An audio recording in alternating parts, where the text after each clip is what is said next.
인간의 인식 개념 틀에 따라서 우리가 사물을 인식하고 분별하고 이해하고 논리법칙에 따라서 사유한다.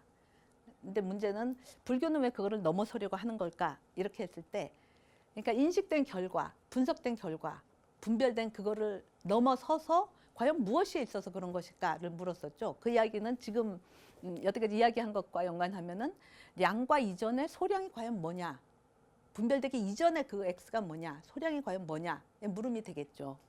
그러니까 인식 체계에 따라서 다른 것이 보기 전에 같은 것 X가 과연 뭐냐, 분별, 우리의 개념 틀에 따라서 분별하기 이전에 그 분별된 양과로 알려지기 이전에 그 우리가 알고자 하는 그 존재 자체 X는 과연 뭐냐, 이 물음이 되겠죠.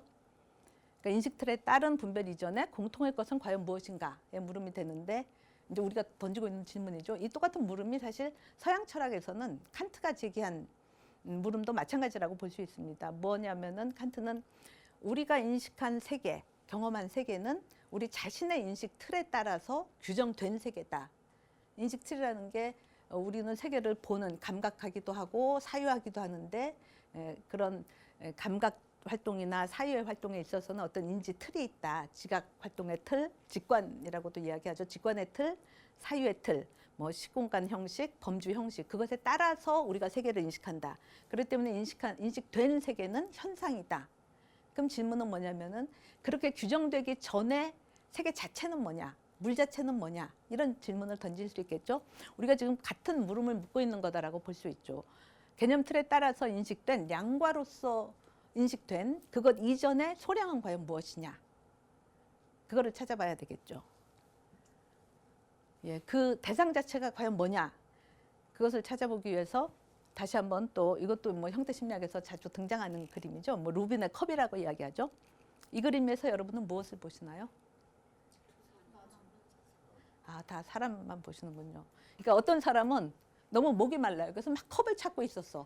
이거 탁 보면은 컵을 보게 되는 거죠. 흰색, 검은색을 치워놓고 이 흰색의 전경으로 드러나면 이게 컵으로 보이는 거죠.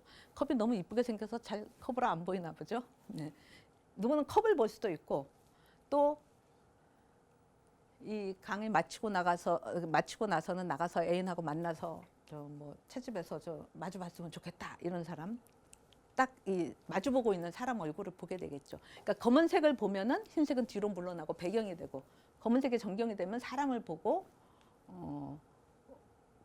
이 흰색이 전경이 되고 검은색이 배경이 되면 컵을 보게 되겠죠. 그럼 컵하고 사람 얼굴, 다른 것을 보는 거죠. 그럼 질문은 다른 것을 봤을 때 거기에 공통으로 본 것이 뭐냐를 우리가 묻고 있었던 거잖아요. 그럼 이 그림에 있어서 아까 오리하고 토끼하고는 달리 오리하고 토끼는 겹치는 부분이 있었었죠. 그걸 오리로 보고 그걸 토끼로 봤었는데, 이 그림에 있어서는 겹치는 부분이 없죠. 흰색 컵을 본 사람은 검은색은 안 본 거죠. 그러니까 공통의 것을 봤다라고 말하기가 어렵게 되는 거죠. 얼굴을 본 사람은 컵은 보지 않은 거죠. 그죠? 뭐 흰색 컵을 본 사람은 검은색 얼굴은 보지 않은 거고, 검은색 얼굴 본 사람은 흰색 컵은 안 본 것이기 때문에 뭐가 공통의 것이다, X라고 말할 수 있는 그것이 없는 것처럼 드러나죠.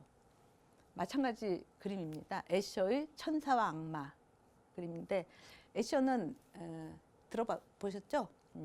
그 현대 화가인데, 이런 그림, 뭐 우리나라에서 이 애셔의 작품들이 한 뭐 4, 5년 전쯤인가 그 세종문화회관 거기서 전시도 하고 했었었는데요. 애셔의 작품 중에 여러분들 뭐 많이 보셨겠지만 이 그림에서 1층, 2층, 3층, 4층 이렇게 올라가는데 그 4층이 다시 1층으로 이어진 그림 기억나시죠? 왼손을 그림 그리는 손 그래갖고 왼손을 그리고 있는 오른손을 쫙 그려 있는데, 이 왼손을 그리는 오른손을 왼손이 다시 그리는 것으로 그려져 있죠. 이렇게 우리의 일상의 논리 법칙, 사유 규칙에 따라서는 이해될 수 없는 그림들을 많이 그리죠. 그래서 어떤 의미로는 참 불교적 세계관을 잘 보여주고 있는 것 같기도 하고, 그 작품 중에 윤회라는 이름을 가진 작품도 있고, 또 뭐 이렇게 빙빙빙빙 돌고 돌아서 결국 처음과 끝이 맞물리는 식의 그림들을 많이 그렸기 때문에, 그리고 그때 전시할 때도 있었던 거죠. 도마뱀 한 마리가 탁 있는데 이렇게 딱 들어가면은 수천 마리가 뭐 수만 마리가 쫙 있는 걸로 보이죠. 왜냐면은 한 마리 실제로는 한 마리 났지만 사방에 거울을 딱 이렇게 장치를 잘 하면은 이게 중중무진으로 사실 중중무진이라는 건 이제 불교에서 늘 하는 개념인 거 설명하는 거고요. 이제 그런 식의 그림들을 많이 그리는 사람인데 어쨌든 그 애셔의 천사와 악마라는 작품에서 여러분 여기서 무엇을 보시나요? 네, 악마 반 천사 반쯤 되네요. 예, 흰색을 보면은 검은색이 뒤로 물러나고 흰색은 천사, 그죠? 검은색을 보면은 천사가 아니고 악마를 보게 되는 거죠. 되게 뭐 개념 틀에 따라서 달리 본다 그러는데 세계를 굉장히 밝고 긍정적으로 보는 사람, 긍정적 개념 틀을 가지고 세계를 보면은 뭐 주로 천사를 볼 테고, 좀 어둡고 비관적으로 보는 사람, 부정적 개념 틀을 가진 사람이다. 그럼 뭐 악마를 본다 이렇게 이야기할 수 있겠죠. 근데 사실은 이 그림 전체가 놓여 있는 바탕이 희면은 우리가 이 까만색을 보기가 쉽죠. 만약에 이 바탕이 검었다, 요 뒤에 요 부분요.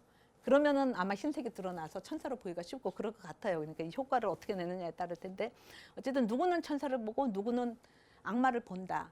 같은 그림을 보고서는 그렇게 보니까 량과는 다르다. 그럼 공통의 것이 무엇인가? X는 뭔가라고 했을 때 아까 루빈의 컵과 마찬가지로 여기에 있어서도 공통으로 본 것이 무엇인가를 찾기가 쉽지가 않죠.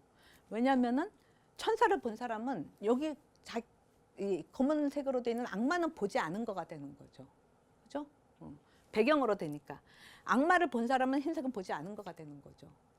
그러니까 공통으로 무엇을 받는가? 말하기가 어려워지는 거죠. 공통으로 겹치는 부분이 없기 때문에 공통의 X가 뭐냐? 루빈의 컵이나 이 천사와 악마 애셔의 그림에서는 그것을 말하기가 쉽지 않은 거가 되는 거죠. 그 개념적으로 분별된 것으로 보기 전, 그러니까 천사를 보거나 악마로 보기 전, 뭐 컵으로 보거나 사람 얼굴을 보기 전, 그 공통으로 본 X가 과연 무엇인가? 이 그림을 다시 한번 또 보시죠. 그럼 검은색을 보면 흰색을 안 보고 흰색을 보면 검은색을 안 보기 때문에 겹치는 것이 없기 때문에 진짜 공통적으로 본 것이 없는가? 두 사람이 공통적으로 본 것. 천사를 보는 사람하고 악마를 보는 사람 중에서 공통적으로 같이 본 그것이 없는가? 실제로 우리가 그림을 볼 때 무엇을 보는가를 잘 보시면 공통적으로 본 것이 없지 않습니다. 그게 무엇일까요? 예? 예. 공통적으로 본 것이 있죠. 컵을 보는 사람은 이거를 보는 거죠. 이 경계선을 보는 거죠. 사람을 보는 사람도 이 경계선을 보면서 이것을 사람의 경계선으로 보고, 컵을 보는 사람은 컵의 경계선으로 보는 거죠. 그러니까 둘 다 경계선을 본다라는 거죠. 그러니까 분별 이전에 보는 거는 컵과 사람, 천사와 악마 사이의 경계선이다. 전경과 배경을 나누는 그 경계선이다. 뭐 A와 나데이 사이의 경계선 이렇게 말할 수 있겠죠. 그렇다면은 그 경계선의 정체가 과연 뭐냐? 컵과 얼굴 사이, 그죠? 천사와 악마 사이의 그 경계선의 정체는 과연 뭐냐? 경계선은 이 그림에서 보면은 얼굴로 보면은 경계선이 얼굴을 그리는 경계선이라고 보면은 그 경계선은 컵은 아닌 거죠. 근데 컵으로 보면 컵이 아닌 것도 아닌 거죠. 예. 뭐 얼굴로 보면 얼굴이기도 하고 컵으로 보면 얼굴이 아니기도 한 거죠. 그죠? 그러니까 이기도 하고 아니기도 한 것이죠. 그러니까 이면 인 거여야 되는데 아니기도 하니까 동일률, 모순율 다 어기는 것이다. 이렇게 볼 수 있겠죠. 컵으로 보면 얼굴이 아니고 얼굴로 보면 얼굴이 아닌 것도 아니죠. 그럼 어떤 것은 이거나 아니면 아니거나 둘 중에 하나여야 되는데 그 가운데는 배제되는데 이것도 아니고 저것도 아닌 것은 없다라는 것이 배중률인데 얼굴이 아니기도 하고 또 아닌 것도 아니기도 하니까 배중률도 어기는 거다. 불교에서 잘 이야기하는 그 사구 부정을 보면은 컵으로 보면 얼굴도 아니고, 그렇죠? 얼굴로 보면 컵도 아니고. 그럼 얼굴과 컵인 것이냐? 얼굴하고 컵 합해 놓은 것이냐? 그것도 아니고. 얼굴하고 컵이 같이 겹쳐져 있는 건 아니니까요. 그럼 얼굴도 아니고 컵도 아닌 것이냐 하면 그것도 아니다. 그러니까 불교에서 말하는 사구 부정. 우리가 본 것이 경계선이라고 생각하면 다 이해가 되는 거죠. 그죠? 마찬가지 방식인 거죠. 애쇼의 작품 천사와 악마에서 천사로 보면 천사이고 악마로 보면 천사가 아니기도 하고, 그러니까 이기도 하고 아니기도 하고, 그죠? 동일률 모순율을 위반하고 있고, 또 천사라 보면 악마가 아니고 악마로 보면 악마가 아닌 것도 아니고, 그러니까 가운데가 없는 게 아니라 있다라는 거죠, 중간이. 그러니까 인 것도 아니고 아닌 것도 아니니까 배중률을 넘어선다.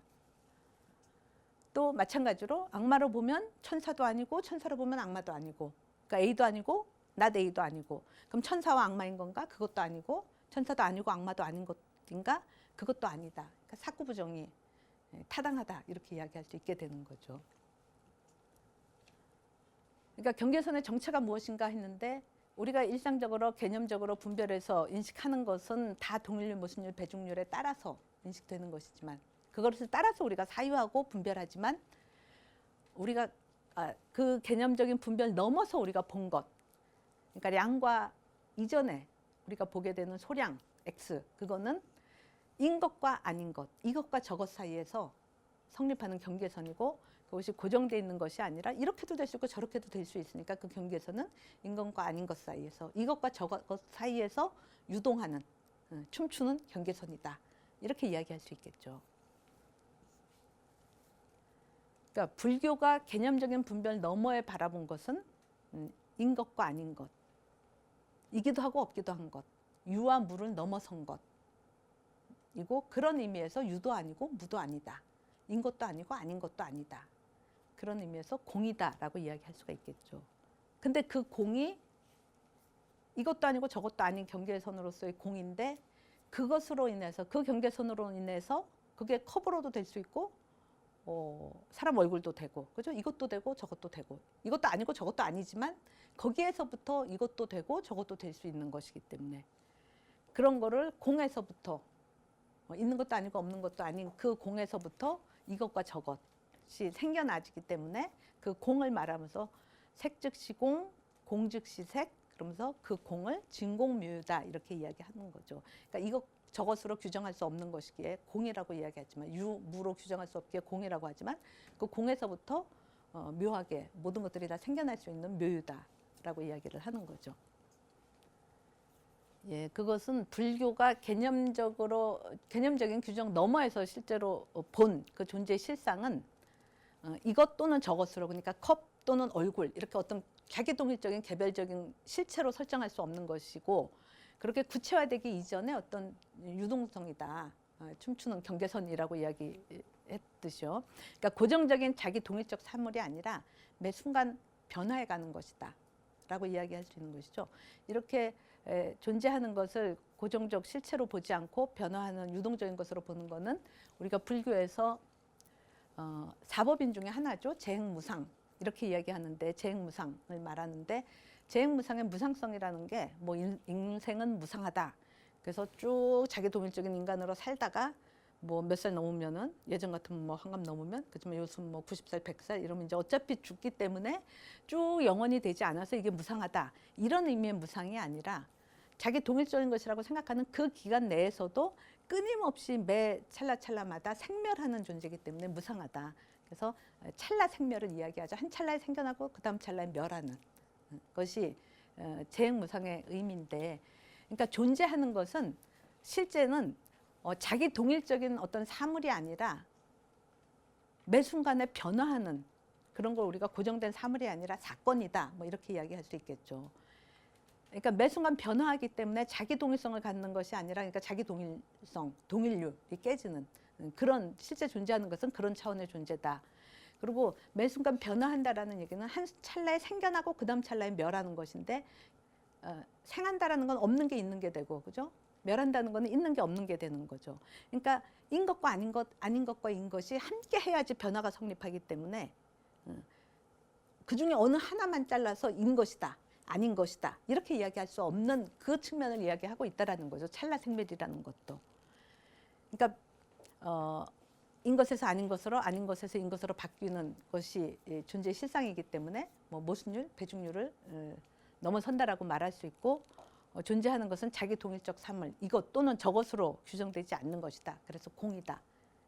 근데 그 공으로부터 이것 또는 저것으로 우리가 규정하는 그런 이것과 저것이 거기에서부터 생성된다. 그죠? 거기에서부터 우리가 뭐 오리를 보기도 하고 토끼를 보기도 하고 그 경계선으로부터 우리가 컵을 보기도 하고 사람을 보기도 하고 그러니까 이런 이것 저것들이 또 그 공으로부터 나오기 때문에 그 현상을 우리가 진공묘유다 이렇게 이야기를 하는 거죠. 그런데 존재의 실상이 고정적인 이것 또는 저것이 아니라 공이고 결국은 진공묘유다라는 그런 경지를 꼭 불교에서만 이야기한 것이 아니고 장자에서도 우리가 찾아볼 수 있죠. 여러분들 뭐 많이 들어봤던 구절이겠지만 장자의 호적 먹는 거죠. 예, 읽어보면은 옛날에 장주가 나비가 되는 꿈을 꾸었는데 훨훨 날아다니는 나비가 되어 즐겁게 뜻에 맞아 장주라는 것을 알지 못했다. 돌연 깨어나니 분명히 장주였다. 장주의 꿈에서 나비가 된 것인지 나비의 꿈에서 장주가 된 것인지 알지 못한다. 장주와 나비에는 분명히 구분이 있으니 이를 물화라고 한다. 그러니까 장주가 되고 나비가 되고 이것을 물화라고 한다라고 말하는 거죠. 그러니까 일상의 논리에 따르면은 장주가 나비 꿈을 꾸면은 장주는 있지만 나비는 없는 거죠. 둘 중에 하나가 있고 하나는 없는 거가 되는 거죠. 나비가 장주 꿈을 꿨으면은 장주는 없는 거고 나비만 있는 거고 존재하는 거는 장주거나 나비거나 둘 중에 하나여야 되는데 저 꿈의 세계에서는 장주가 되기도 하고 나비가 되기도 하고 자유자재한 변화가 일어나는 것이다. 그래서 그걸 물화라고 한다라고 이야기를 하는 거죠. 그러니까 실체론적으로 바라본 세계, 개념적으로 분별된 세계는 고정된 자기 동일적인 실체들이 존재하는 세계가 되는데 장자가 본 세계는 그런 분별 이전의 공의 세계이기 때문에 이것이기도 하고 저것이기도 할 수 있는 자주자재한 그런 물화가 일어나는 세계다. 유와 물을 넘어선 공으로부터 이것 또는 저것으로의 물화가 일어나는 진공묘유의 세계다. 이렇게 이야기할 수 있겠죠. 현실 자체가 이런 그 묘한 진공묘유의 세계다라는 것을 잘 보여주는 동영상이 있습니다. 그러면 이 발레리나가 오른쪽으로 돌고 있는 것으로 보입니까? 그러니까 시계 방향으로 돌고 있는 것으로 보입니까? 아니면 시계 반대 방향으로 돌고 있는 것으로 보입니까? 누구는 그걸 보면서 시계 방향으로 돌고 있다 이렇게 말하기도 하고 누구는 시계 반대 방향으로 도는 것으로 보기도 합니다. 그리고 또 어떤 사람은 한참 보다가 시계 반대 방향으로 도는 걸로 보다가 어느 순간부터 턱 시계 방향으로 또 보이기도 해요. 그럼 사람들이 자기가 보는 관점이 바뀌었다고 생각하지 않고 이 동영상 자체가 이렇게 돌다가 휙 또 반대로 도는 걸로 동영상이 돼 있다라고 생각하는데 사실은 그렇지 않습니다. 둘이 딱 보는데 한 명은 분명히 시계 반대 방향으로 도는 걸로 한 명은 시계 방향으로 도는 걸로 이렇게 보기도 하죠. 그러니까 우리의 그 의식의 분별에 따르면은 어떤 사람이 시계 방향으로 돌고 있으면 시계 반대 방향으로 도는 일은 있을 수가 없는 거죠. 이 방향으로 돌거나 저 방향으로 돌거나 둘 중에 하나여야 되는 거죠. 근데 저 발레리나는 그 의식의 분별적인 그 사유 논리에 따라서 봤을 때는 도저히 있을 수 없는 일이 실제로는 저렇게 보여진다라는 거죠. 이렇게 돌기도 하고 저렇게 돌기도 하고. 그러니까 의식의 분별에 따르면은 도저히 있을 수 없는 것, 인 것과 아닌 것, 이것과 이것이 아닌 것, 양립 불가능한 건데 저 동영상에서는 인 것과 아닌 것이 양립 가능한 거가 되는 거죠. 예.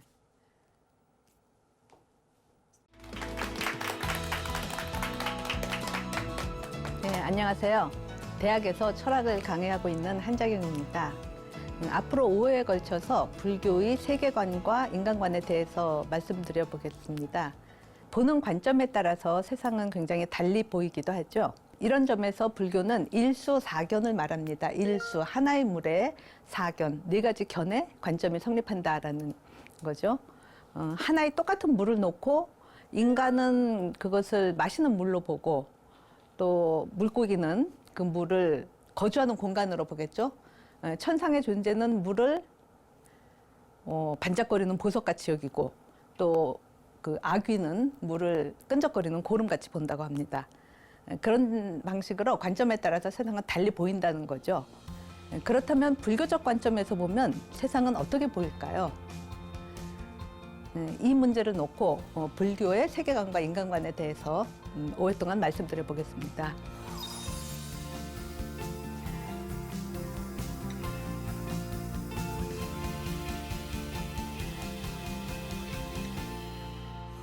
우리는 늘 생각을 하면서 살죠. 뭐 불교란 무엇인가? 이런 다소 진지하고 좀 복잡한 생각을 하기도 하고, 아니면 좀 더 간단하게 아침에 일어나서 밥을 먹을까 빵을 먹을까 생각하기도 하고, 또 밖에 나갈 때 이 옷을 입을까 저 옷을 입을까 생각을 하죠. 근데 어떤 생각을 하든지 우리가 생각할 때는 어떤 생각의 규칙, 사고의 논리를 따라서 하게 되죠. 사고의 규칙, 사고 법칙, 이것을 논리학에서는 세 가지 기본적인 법칙으로 이야기합니다. 즉 동일률, 모순율, 배중률이죠. 동일률이라는 것은 어떤 것은 그것 자신과 동일하다. 그러니까 A는 A다 이렇게 말할 수 있죠. 모순율은 어떤 것은 그것이면서 그것 아닌 것일 수는 없다. 그러니까 A는 A면 어떤 것은 A면서 동시에 not A일 수는 없다인 거죠. A이다와 A가 아니다. 이다와 아니다가 서로 모순이기 때문에 모순일 수는 없다라는 거죠. 그래서 모순율이라고 하죠. 배중률은 어떤 것은 A이거나 A가 아니거나 둘 중에 하나다. 왜냐면은 A인 것과 A가 아닌 것은 서로 모순되기 때문에 둘 중에 하나이어야 하지 그 가운데가 있을 수 없다라는 거죠. 그러니까 A도 아니고 A가 아닌 것도 아닌 것은 있을 수 없다. 그 중간을 배제한다라는 의미에서 배중률이라고 하죠. 근데 이게 사고 법칙이다, 사유 법칙이다 이렇게 말하지만 그것이 단지 우리의 사유의 세계에서만 타당한 법칙이다라고 생각하지 않고, 우리는 우리가 경험하는 이 세계 자체도 이런 법칙에 따라서 존재한다라고 여기죠. 그러니까 어떤 것은 그것이다라는 것이고, 밥은 밥이고 빵은 빵이다 이렇게 생각하죠. 동일률인 거죠. 그리고 어떤 것이 뭐 밥이면서 동시에 밥이 아닐 수는 없다 이렇게 되는 거죠. 내가 뭘 먹으면 그거는 밥이거나 밥이 아니거나 또 둘 중에 하나인 거죠. 배중률인 거죠. 내가 사람이면 나는 사람이지, 그건 동일률이죠. 내가 사람이면서 동시에 사람이 아닌 것, 예를 들어서 뭐 돌이라든가 나무일 수는 없다, 모순율인 거죠. 단지 사유법칙이 아니라 존재 자체가 그렇다라는 거죠. 어떤 것은 사람이거나 사람이 아니거나 둘 중에 하나여야 되는 거지. 돌은 사람이 아닌 거에 들어가는 거죠. 그런 것이지 사람도 아니고 사람이 아닌 것도 아닌 것, 이런 건 없다. 중간은 없다라는 거죠. 배중률에 해당하는 거죠. 예, 그런 식으로 우리의 사유법, 우리가 경험하는, 일상적으로 경험하는 세계는 이것과 저것, 뭐 사람과 사람 아닌 것, 사람과 나무, 인 것과 아닌 것, 존재하는 것과 존재하지 않는 것, 이런 것은 서로 명확하게 구분되는 것이죠. 그러니까 우리가 일상적으로 경험하는 세계는 우리의 사유 규칙과 일치하는 세계다 이렇게 말할 수 있겠죠. 예, 그런데 불교는 우리의 사유 규칙을 따라서 말하는 것 같지 않은 측면들이 있죠. 여러분들이 많이 들어보셨을 텐데 불교에서 이기도 하고 아니기도 하다, 존재하기도 하고 존재하지 않기도 한다, 인 것도 아니고 아닌 것도 아니다, 이런 다소 논리 규칙에 따라 생각하면 애매모호할 수 있는 그런 말들을 많이 하죠. 그러니까 색이면 형태가 있는 것을 우리가 색이라고 하죠. 물리적으로 보여지는 것들, 형태가 있는 색이면 색이지 색이 아닌 것이 아니어야 할 텐데 색인데 형태가 없는 공이다. 그래서 색즉시공을 이야기하죠. 형태가 없는 공이면은 그냥 공이어야 하는데 형태가 있는 색이다. 이래서 공즉시색이다라고 이야기를 하죠. 반야심경에서 다 들어보신 구절이죠. 그죠? 색즉시공, 공즉시색. 그리고 또 불교에서 공이라는 개념을 많이 이야기하죠. 오늘 말씀드릴 것이 공의 세계인데 공에 대해서 많이 이야기하는데, 공은 있는 것도 아니고 없는 것도 아니다. 유와 무를 넘어선 것이다. 이렇게 이야기하죠. 보통은 유이거나 무이거나 둘 중에 하나여야 되는데 그 둘을 다 넘어섰다. 그러니까 배중률을 어기는 것 같이 보이는 주장이죠.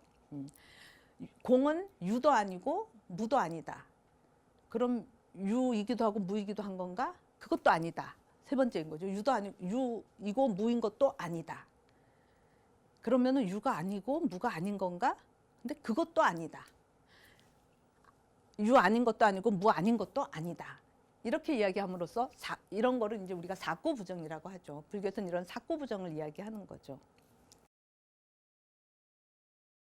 그러니까 우리가 일상적으로 경험하는 세계는 그 이성의 사유 규칙에 따라서 인 것은 인 것이고 아닌 것은 아닌 것이고 라는 식으로 분명하게 분별되는 세계인데, 그리고 그 분별된 세계 안에서는 존재하는 각각의 것들이 자기 정체성을 갖고 자기 동일성에 따라서 자기 정체성을 갖는, 그래서 각각의 자기로서 구획지어진 그런 세계인데, 불교는 그런 세계의 논리를 따르지 않고 분별하지 마라 라는 이야기 많이 듣죠.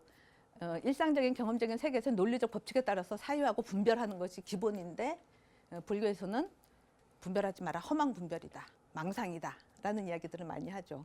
그리고 일정하게 구획지어진 그 자기 정체성을 따르기보다는 그런 구획 분별을 이렇게 흐트러뜨리려는 이제 그런 측면들을 보게 되는 거죠.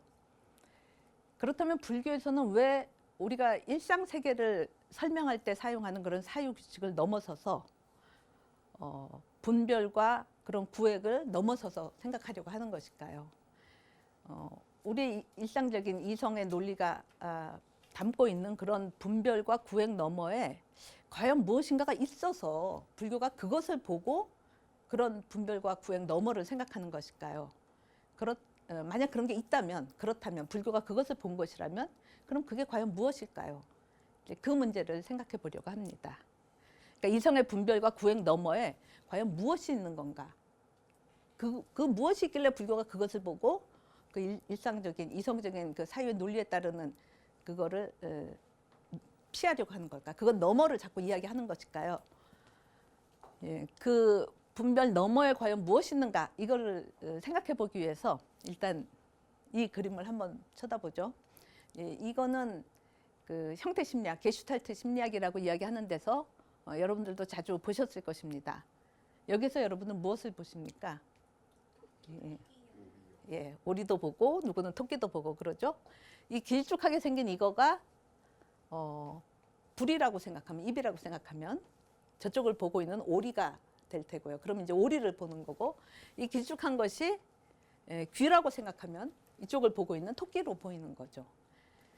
그러니까 누구는 뭐 집에서 오리를 키워서 오리랑 친숙하면 이걸 탁 보면 아, 오리다 이렇게 할 테고, 뭐 토끼가 너무 이뻐서 토끼를 좋아하는 사람은 그림을 탁 보면 아, 저거 토끼다 이렇게 생각하겠죠.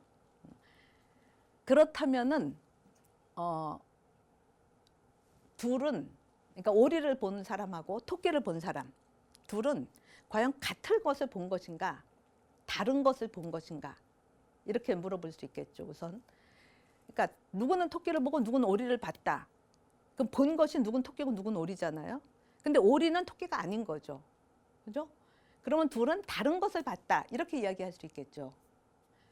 근데 이 하나의 그림을 보면서, 이거를 보면서 이거를 누구는 오리로 보고 누구는 토끼로 보니까 이것을 봤다라는 점에서는 같은 것을 봤다.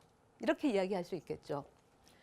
그러니까 어떤 것을 놓고 누구는 그걸 오리로 보고 누구는 그걸 토끼로 본 것이니까 공통의 어떤 것이 있다. 그죠? 그러니까 같은 것을 본 것이다. 이렇게 말할 수 있게 되겠죠. 그럼 둘이 뭘 놓고서는 봤는데 다른 것을 봤다라는 말도 성립하죠. 오리와 토끼가 다르니까, 다른 걸 봤으니까. 근데 또 뭔가를 보고 있기 때문에 같은 것을 봤다라는 말도 성립한다라고 하면, 같은 것을 본다라는 것과 다른 것을 본다라는 거는 구분되는 말이잖아요. 그럼 두 개가 어떻게 하나의 현상에 대해서 똑같이 성립할 수 있는가? 같은 것을 본다와 다른 것을 본다가 어떻게 양립할 수 있는가를 또 물어볼 수 있겠죠. 우리가 뭘 그냥 본다라고 이야기할 때는 실제로 무엇으로 본다라고 말할 수 있게 되죠. 그러니까 그림을 보고 누구는 오리로 보고 누구는 토끼로 본 거다.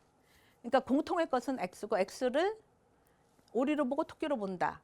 그러니까 본다라는 것 자체가 무엇으로 보다니까 같은 측면도 있고 다른 측면도 있기 때문에 같은 것을 본다라는 말도 성립하고 또 다른 것을 본다라는 말도 성립한다. 이렇게 말할 수 있는 측면이 있겠죠. 근데 그냥 본다라고만 말하기 때문에 X와 Y가 다른 어떤 층의 것이다라는 것이 분명하게 드러나지가 않는 거죠. 그러니까 이것을 분명하게 구분해 보자면은, 무엇을 본다 할 때 그 X는 우리 눈앞에 주어지는 것에 해당하고, 무엇으로 본다라고 하는 것은, 무엇에 해당하는 Y는 우리 눈앞에 무엇이 주어지면 그것을 우리가 봄으로써 내가 실제로 봤다라고 내가 의식하는 것, 그것으로 인식하는 것이라는 의미에서 저거는 눈앞에 주어진 것, 감각 대상이라고 말할 수 있고, X는, Y는 의식 대상, 인식 대상이다 이렇게 이야기할 수 있겠죠. 그러니까 공통적으로 본 것은 눈앞에 주어진 것, 같은 것이라고 말할 수 있고 서로 무엇으로 본다에서 차이나는 것들, Y는 인식 대상이다, 의식 대상이다 이렇게 구분해 볼 수 있겠죠. 근데 우리가 보통 무엇을 보다, 대상을 보다라고 말할 때 그것이 눈앞에 주어진 감각 대상을 의미하는지 의식 대상 내지 인식 대상을 의미하는지 그거 잘 구분돼 있지 않죠. 그렇기 때문에 같은 걸 본다고도 말하기도 하고 다른 걸 본다는 말도 성립하는 것 같고 이렇게 애매한 부분들이 있잖아요. 근데 불교에서 보면은 이런 X와 Y를 구분하는 정확한 개념이 있다는 것을 볼 수 있습니다. 불교에서는 보다라는 것, 보다, 알다, 인식하다라는 것을 헤아릴 량자를 써서 이야기하죠. 헤아릴 량이라는 건 뭐 우리 측량, 계량, 뭐 분량 이럴 때 그 량에 해당하는 거죠. 그러니까 인식하다가 량인데 의식이 무엇을 무엇으로 보다 할 때 그 인식하는 자는 능히 인식하는 자라는 의미에서 능량이라고 이야기하고 눈앞에 주어지는 것, 그래서 내가 인식하고자 하는 것은 바소자를 써서 능소가 되는 거죠. 인식하고자 하는 피동의 소인 거죠. 그래서 소량이라고 하고 Y에 해당하는 것은 내가 뭐를 보면서 그것을 인식하고자 해서 인식한 결과에 해당하는 것. 그래서 인식량에다가 결과 과자를 써서 량과라고 이야기를 합니다. 그러니까 불교에서는 감각 대상에 해당하는 것, 인식하고자 하는 것을 소량, 무엇으로 인식된 것을 량과로 구분하기 때문에 아까 이 그림에서는 소량은 같지만 결국 각자가 인식한 결과는 다르다, 량과는 다르다 이렇게 이야기할 수가 있겠죠. 근데 우리의 인식이라는 것은 모르는 것에서 안으로 넘어가는 거죠. 인식하고자 했을 때는 아직 모르는 상태였던 거고 그것을 오리로 보게 돼서 오리로 알게 되면 모름에서 알므로 넘어가게 되는 건데 그 말은 인식하고자 하는 것, X를 어떤 것으로 아는 것이다 이렇게 이야기할 수 있겠죠. 근데 인식이 이루어지고 나면은 인식하고자 하는 것이 과연 무엇인지로 내가 인식을 하는 거잖아요. 그러면은 알고자 하는 것 위에 그 인식된 결과, 량과가 겹쳐지게 되는 거죠. 이것을 내가 이것으로 알기 때문에 X 위에 Y가 겹쳐짐으로써 딱 덧붙여지기 때문에 X가 뒤로 물러난다라고 생각할 수 있겠죠. 그러니까 소량은 뒤로 물러나고 량과만 드러나기 때문에 이거는 X는 이제 지워지는 거로 생각할 수가 있겠죠. 그러니까 그것은 마치 내가 몸에다가 옷을 입으면은 옷은 다 가려져 있잖아요. 아니 몸은 다 가려져 있죠. 그러니까 몸에 옷을 입지만 여러분들이 보는 거는 몸이 아니라 옷이 되는 거죠. 몸은 뒤로 물러나고 옷으로 가려지기 때문에. 그리고 내가 얼굴에 가면을 쓴다. 그러면은 여러분이 직접 보는 거는 얼굴이 아니라 가면이 되겠죠. 그런 식으로 인식하면은 인식이 되면은 그 알고자 하는 소량 그거는 뒤로 물러나고 결국 알게 된 것이 그거를 가린다 이렇게 이야기할 수 있겠죠. 그렇다면 우리가 같은 것을 보는데도 그렇게 다른 것으로 인식하는 그 이유는 무엇일까요? 일단은 보는 자의 의도가 다르다 이렇게 생각할 수 있겠죠. 보통 뭐 사람은 보고자 하는 대로 본다 이런 이야기가 있죠. 그러니까 보고 싶은 대로 보는 거죠. 뭐 애인하고 헤어져 갖고 애인이 엄청 보고 싶은 사람 길거리 걸어가다가 지나가는 사람이 막 애인같이 보이는 그런 경우들이 있을 수 있겠죠. 그리고 엄청 배가 고프다. 그래서 막 뭔가가 먹고 싶을 때 밥상 위에 돌멩이가 하나가 있어도 그게 마치 빵처럼 보이기도 하고. 그러니까 어떤 의도를 가지고 있냐, 어떤 욕구를 가지고 있냐에 따라서 읽어내는 것이 서로 다르다 이렇게 말할 수 있겠죠. 의도에 따라서 다르다.